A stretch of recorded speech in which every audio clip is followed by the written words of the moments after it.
In August of 2014, head designer Mark Rosewater released an article titled Metamorphosis that outlined a fundamental change in the way Magic sets were released. Today on the mothership, for the first day of announcement week, Rosewater has released Metamorphosis 2.0, once again bringing about major changes to the way blocks and sets will be released. First up, small sets are going away. All of the main standard legal sets released in fall, winter, and spring will now be large sets that will be drafted alone. From the article, quote, "The reason for this is because from a creative standpoint, we plan to stay on worlds for as many sets as makes sense for the story. Some worlds will be a single set, while others might be 2 or 3 sets." End quote. Next, you may have noticed that it was only stated that fall, winter, and spring sets will be large sets. That's because starting next year, the summer set will return to a core set model. Each of these revamped core sets will be a large, draftable set and will be part of the standard rotation. These sets will try to find a balance between new and enfranchised players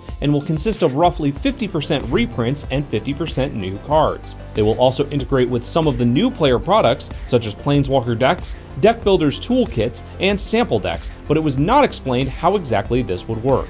Currently, the plan for rotation will stay the same, with Battle for Zendikar, Oath of the Gatewatch, Shadows over Innistrad, and Eldritch Moon rotating with the release of Ixalan this fall, and a once-a-year rotation with the release of the fall set. The third change is not a huge surprise, as Rosewater has commented on it recently. One of the bigger complaints from a flavor standpoint over the last couple of years has been the amount of cards featuring the Planeswalkers of the Gatewatch. Well, starting with Hour of Devastation, the members of the Gatewatch will be seen less frequently as Planeswalker cards. Quote, "For example, for all of 2017 and 2018, only a handful of Planeswalker cards will be Gatewatch members, and that's including in Planeswalker decks, where they'll appear slightly more often." End quote. There will also be less story cards that are pushed in design so that they are heavily featured in Standard, so hopefully no more Emrakul type bans will be needed. The Gatewatch will also still be the main characters of the stories, but each member won't show up in each block, they'll be more scattered, like hobbits. Next, after just a few sets of Masterpiece Series cards, Wizards will be scaling back on them.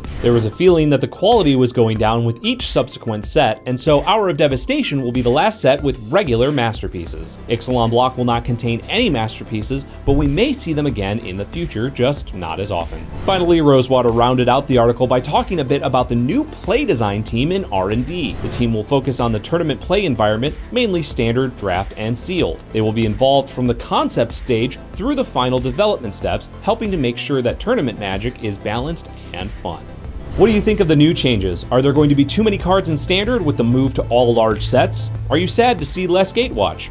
Who knows what evil lies in the hearts of men? Wait.